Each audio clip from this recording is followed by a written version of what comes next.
वाटेने चालत जाताना माझा मीच विचार करते. वाटेने चालत जाताना माझा मीच विचार करते.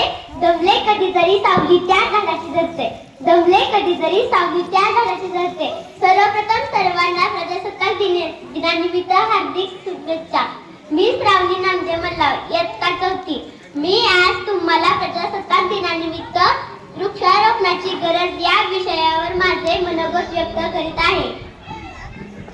वृक्षवल्ली आम्हा सोयरी वनचरे, वृक्षवल्ली आम्हा सोयरी वनचरे, वृक्षवल्ली आम्हा सोयरी वनचरे. याप्रमाणे वृक्ष झाडे ही आपल्यासाठी किती महत्त्वाचे आहे. झाडे म्हणजे आपले जीवन आहे. आजच्या या कोरोनाच्या काळात अनेक माणसे ऑक्सिजन वाचून तडपडताना पाहिली. सरकारी यंत्रणा, अखंड मानवजात हातबल होताना पाहिली. आपल्याला जो ऑक्सिजन मिळतो तो म्हणजे आपले जीवनच आहे. आणि तो कोण तयार करतो? ते झाडेच ना. मग झाडे आपल्यासाठी देवच आहे. म्हणून कदाचित आपले पूर्वज झाडाची पूजा करत असावेत. त्यांना झाडाचे महत्त्व पटले होते. पण आपण झाडे लावायचे सोडून, त्यांची काळजी घ्यायची सोडून फक्त पूजेतच अडकून बसलो. रस्ता तयार करायचा तोडा झाडे, कारखाना उभा करायचा तोडा झाडे, घरे बांधायची, इमारती उभा करायची तोडा झाडे, सरपणासाठी तोडा झाडे.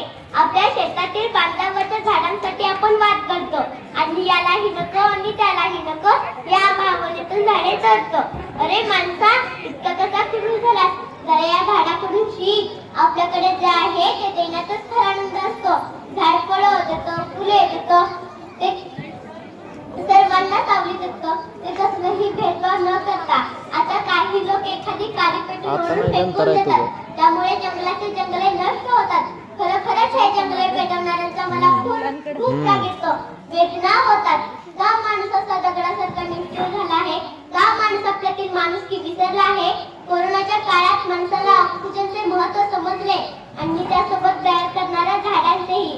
पण ह्या काळाबरोबर त्यांचे महत्त्व, त्यांचे उपकार विसरून जाऊ नये एवढंच. त्यासाठी सर्वांनी निसर्गाचे महत्त्व जाणावे, निसर्गाच्या जवळ जावे आणि त्यासोबत त्याची काळजीही घ्यावी.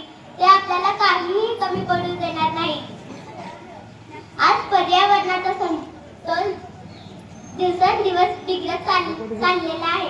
हा पर्यावरणाचा समतोल राखण्यासाठी वृक्षारोपण करणे खरंच काळाची गरज झाली आहे.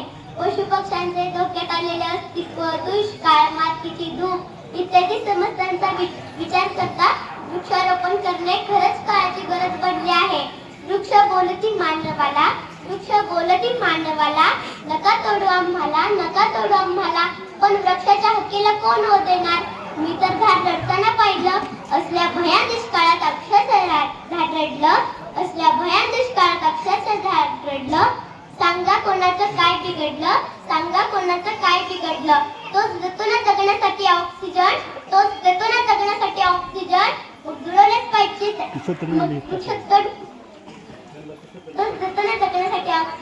मग का कोणी जाणत नसेल त्याचे दुखावलेले आतले मन? तोच देतो ना सावली आणि वारा. मग का कोणी देत नसेल त्याला संकटकाळी सहारा? तोच देतो ना फूल फळ आणि सुगंध. मग जुळवलेच पाहिजे त्याच्याशी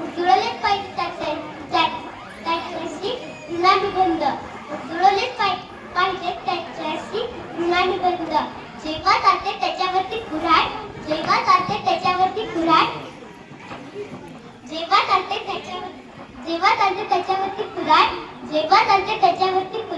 तेव्हा त्यालाही होतात वेदना.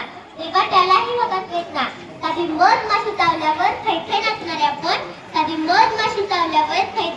आपण, मग का नाही जाणू शकत त्याच्या संवेदना? ध्वनी वायू प्रदूषणावर करायचे आहे ना मात. वृक्षतोड करू नका निसर्गाचा घात. बोलता झाड अक्षरशः रडलं. सांगा कोणाचं काय बिघडलं? खरंच वृक्षतोडीचे किती वाईट परिणाम दिसून येत आहे. झाडाविना ढग गेले, ढगाविना पाणी गेले, पाण्याविना शेती गेली, शेती विना समृद्धी गेली, समृद्धी विना सारे हवाल झाले. इतके सारे अनर्थ वृक्ष तोडीने केले, इतके सारे अनर्थ वृक्ष तोडीने केले. निसर्ग हा म्हणून तोपला त्याची जाणीव ठेवा, त्यासाठी संदेश